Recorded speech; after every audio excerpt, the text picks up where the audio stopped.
श्री कृष्ण गोविंद हरे मुरारे, हे नाथ नारायण वासुदेव।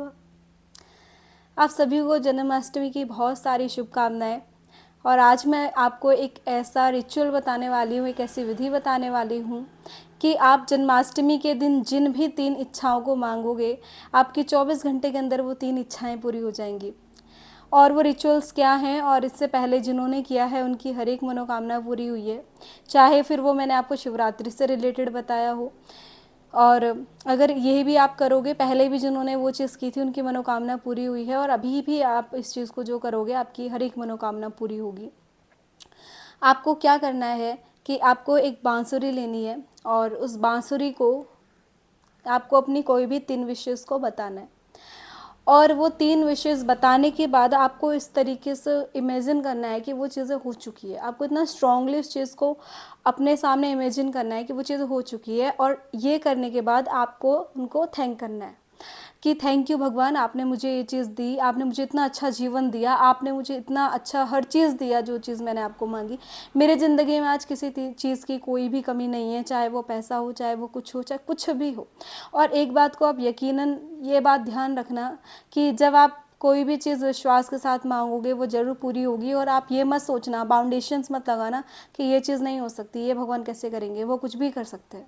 घर बैठे बैठे आपकी पूरी किस्मत के सितारे बदल सकते हैं। सुदामा जब श्री कृष्ण के पास आए थे, उन्हें पता भी नहीं था उनके पीछे उनकी जो झोंपड़ी है वो महल में बदल चुकी है। तो आप जो भी चाहेंगे ना, आप ये बिल्कुल भी मत सोचना कि वो चीज़ पूरी नहीं होगी। भगवान श्री कृष्ण विष्णु जी का सबसे बड़ा वो अवतार था जो 16 कलाओं के साथ धरती पर अवतरित हुए थे। आप उनसे जो भी मांगेंगे, इतना शुभ दिन है, उनका बर्थडे है, और आप जो भी मांगोगे ना, इन रिचुअल्स को करके आपको वो हर एक चीज़ मिलेगी। तो आपको क्या करना है, बांसुरी को 3 विशेष बतानी है, फिर उसको इमेजिन करना है, फिर उसमें फूंक मारनी है, और वो जो बांसुरी है आपको मंदिर में रख देनी है। आप अपने मंदिर में भी रख सकते हैं और आप किसी बाहर भी मंदिर पे जाके रख सकते हैं। पहला आपको ये करना है। दूसरा, अगर आप ये तो था विशेष के लिए, आपकी कोई भी विशेष है।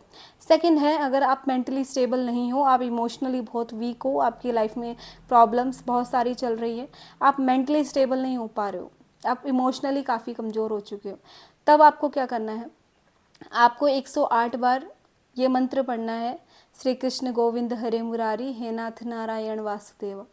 ये 108 बार आपको मंत्र पढ़ना है। और ये जैसे मैं आपको बोलती हूँ कि अगर आपका समय नहीं है, आप चलते फिरते भी पढ़ सकते हैं, लेकिन अगर आपको पीस के लिए ये चीज़ करनी है तो आपको एक जगह बैठना पड़ेगा।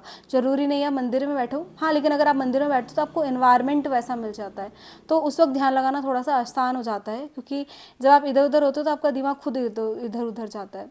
तो अगर आप मंदिर में करते हो तो ध्यान लगाना थोड़ा सा आसान होता है। तो आपको क्या करना है, ये मंत्र बोलना है और उस चीज़ को समझना है कि इसका मतलब क्या है। ऐसे करते करते आप जब इसको 108 बार पढ़ेंगे, और कोशिश ये करनी है कोई बाहरी थॉट आपके दिमाग में ना आए, कोशिश करना, क्योंकि वैसे तो जब आप शुरू में ये चीज़ें करते हो, ये चीज़ें एक्स्ट्रा ही आपके दिमाग में आती हैं। ये 2 चीज़ आपको करनी है। और थर्ड है कि रात को 12 बजे, जब कान्हा का जन्म दिवस, या अब बोलते हैं कि जन्म, उनका जन्मोत्सव मनाया जाता है, आपको क्या करना है, एक चिट्ठी लेनी है, और कोशिश करना कि वो येलो कलर की हो, क्योंकि पीला जो कलर है वो भगवान को बहुत प्रिय है। तो आपको येलो कलर की एक चिट्ठी लेनी है, उसमें अपनी मनोकामना को लिखना है, अपनी कोई भी 3 मनोकामनाएं लिख के आपको, और कोशिश करना कि आप वो ग्रीन कलर से लिखो और ब्लैक कलर ना यूज़ करो, तो क्योंकि कलर में भी एनर्जीज होती हैं। अगर आप चाहते हो कि मनोकामना पूरी हो तो आप कोशिश करना ग्रीन पेन ना हो आपके पास तो ग्रीन स्केच होगा आपके पास। आपको अपनी विश लिख देनी है और उसको बंद करके आपको अपने कान्हा के पास रख देना है। अगर आपके पास लड्डू गोपाल है तो उनके पास रख दो, और फिर आपको ये चीज़ ज़रूर भगवान को थैंक करनी है। जो भी आपकी मनोकामना है आपको उससे विजुअलाइज करना है कि वो चीज़ें हो चुकी हैं और वो चीज़ आपके पास है। अब आप भगवान को थैंक कर रहे हो कि थैंक यू, आपने मुझे ये सारी चीज़ें दी। जितना स्ट्रांगली आप विजुअलाइजेशन करोगे उतनी जल्दी आपकी मनोकामना पूरी हो जाएगी। ये मेरी खुद की एक्सपीरियंस है कि जब बिना किसी शक के आप भगवान पे भरोसा करते हो तो वो चीज़ें पूरी हो जाती है। ऐसे ऐसे नामुमकिन काम हुए हैं जो पॉसिबल भी नहीं थे, लेकिन वो चीज़ें हो गई। लेकिन वो सिर्फ हुई है विश्वास के कारण। विश्वास तो पत्थर में भी धड़कन पैदा कर सकता है ना, आपने वो कथा भी सुनी होगी। तो आपको पूरे विश्वास के साथ विजुअलाइजेशन करना है और इन विधियों को करने से आपकी जो भी मनोकामना होगी, जो भी चीज़ आपके मन में चल रही है, बहुत ईजिली वो आपको मिल जाएंगी। क्योंकि कान्हा ऐसा कुछ नहीं है जो आपको नहीं, जो 5 लोगों को इतनी बड़ी सेना से, इतने बड़े परिवार से महाभारत का इतना बड़ा युद्ध जितवा सकते हैं, तो उनके लिए कोई भी चीज़ बड़ी नहीं है। और हम लोग हनुमान जी के उपासक हैं, हम उनकी पूजा करते हैं। तो आपने सुना होगा श्री कृष्ण अवतार में भी कृष्णा ने हनुमान जी को याद किया था। और तो आप 3 बार हनुमान चालीसा भी जरूर पढ़ना उस दिन। अगर आपको याद हो कि महाभारत जब हो रहा था तो खत्म हुआ, तो अर्जुन के अंदर बहुत अभिमान आ गया था कि ये युद्ध मैंने जीता। लेकिन जब कृष्ण ने देखा कि अर्जुन के अंदर अभिमान आ गया, भगवान नहीं चाहते उनके किसी भी भक्त के दिल में अभिमान हो, तो उन्होंने कहा उतरो। जैसे ही वो उससे उतरे तो उन्होंने बजरंगबली को याद किया। जो ध्वजा थी उस रथ के ऊपर, उसमें हनुमान जी विराजमान थे उस ध्वजा के रूप में। और जैसे ही वो ध्वजा हटाई और बुरे तरीके से जल के नष्ट हो गया वो रथ। तो कृष्ण भगवान कहते हैं कि ये तो कब का जल चुका था, ये तो कब का नष्ट हो चुका था, इसको बजरंगबली ने थाम के रखा हुआ था। तो अगर आपके लाइफ में हनुमान जी होंगे ना, वो कभी आपको हारने नहीं देंगे। और दूसरी चीज़, जब आप भगवान पे बिलीव करते हो ना, तो आप, वो था ना एक गाना मैंने सुना था कि अब सौंप दिया इस जीवन का सब भार तुम्हारे चरणों में, अब जीत तुम्हारे चरणों में, अब हार तुम्हारे चरणों में।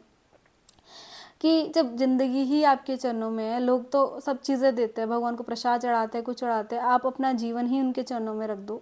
अब आप ये बताओ, तो फिर अब मैं हारूं मैं जीतूं, वो भी भगवान की है। ठीक है, तो हम भवसागर में फंसे हैं और वो भवसागर से पार लगाने वाले हैं। तो ये सब चीज़ें जो है, ये सब उनके हाथ में है। अगर आप उनको खुद को सौंप देते हो, तो फिर अगर तब भी आपको अपनी चिंता करनी पड़े तो क्या फ़ायदा है। एक छोटा बच्चा जब अपनी माँ की गोद में जाके बैठता है ना, उसे कोई चिंता नहीं होती, उसे लगता है ये मेरी माँ मुझे सबसे बचा लेगी। तो ऐसे ही हमें भगवान को खुद को सौंपना है कि अगर हम आपके शरण में आ गए तो अब जो भी होगा ये देख लेंगे। अब तो हम तो इनके चरणों में, हमारे साथ गलत होगा तो नाम आपका भी तो ख़राब होगा ना भगवान जी। तो सेम चीज़ है कि सबको पता है हम उनको मानते हैं, और उनको मानने के बाद अगर गलत हो जाए तो फिर सही नहीं है ना। तो उन्हें भी अपनी इज्जत की चिंता होती है। तो अगर आपने खुद को उन्हें सौंप दिया है, आप उनके उपासक बन चुके हो, तो बिना किसी डाउट के बिलीव करना कि अगर आपने मांगा है तो आपको मिलेगा। कभी कभी थोड़ी देरी हो जाती है, भगवान आपकी परीक्षा लेने लगते हैं और कुछ लोगों का विश्वास वहीं टूट जाता है, तो अपना विश्वास टूटने मत देना। भगवान आपकी परीक्षा ही तब लेते हैं जब उन्हें आपको कोई चीज़ देनी होती है। तो अगर आपके साथ कुछ बुरा हो रहा है तो खुश हो जाओ, अब आपके साथ कुछ अच्छा होने वाला है। आपकी परीक्षा चल रही है, एग्ज़ाम के बाद ही तो रिजल्ट आता है ना। तो आप अपना विश्वास कभी मत टूटने देना, वो आपकी इज्जत कभी नहीं गिरने देंगे। आपने नरसिंह मेहता की कथा अगर सुनी हो, कृष्ण भगवान हाथ भरने आए थे उनकी बेटी का भाई बन के, तो जब उन्होंने उनकी इज्जत नहीं डूबने दी तो आपकी इज्जत क्यों डूबने देंगे। तो आपको उनके ऊपर ट्रस्ट करना है, लेकिन विश्वास में शंका नहीं होनी चाहिए। कृष्ण भगवान तब तक वस्त्र बढ़ाने नहीं आए थे जब तक द्रौपदी ने खास अपनी साड़ी खुद पकड़ रखी थी, कि जब तक उसे खुद पे ट्रस्ट था मैं खुद को बचा लूँगी, तब तक भगवान नहीं आए। और जैसे ही उसने दोनों हाथ छोड़ दिए कि अब मेरी इज्जत आपके हाथों में, अब चाहे इज्जत लूट जाए सभा में चाहे कुछ हो, तुरंत भगवान आ गए, क्योंकि तब उन्हें लगा कि अब ये इसने खुद को मुझे सौंप दिया, अब इसका रक्षक सिर्फ मैं हूँ। तो जब तक आपको ये चीज़ें रहती है ना, तब तक डाउट रखोगे मन में, चीज़ें नहीं होंगी। आप भगवान से मांगो, डाउट निकाल दो, वो आपको हर एक चीज़ देंगे, लेकिन विश्वास बहुत बड़ी चीज़ है। विश्वास करोगे तो चीज़ें मिलेंगी। तो इस वीडियो को मैं यही ख़त्म करती हूँ, आप इस चीज़ों को करना। एक बार फिर भगवान श्री कृष्ण के जन्म उत्सव की आपको बहुत सारी बधाई हो, और बहुत अच्छे से आप इसको मनाना। बहुत ज़िंदगी में आपको खुशियाँ मिलेगी, बहुत उत्साह का ये दिन है।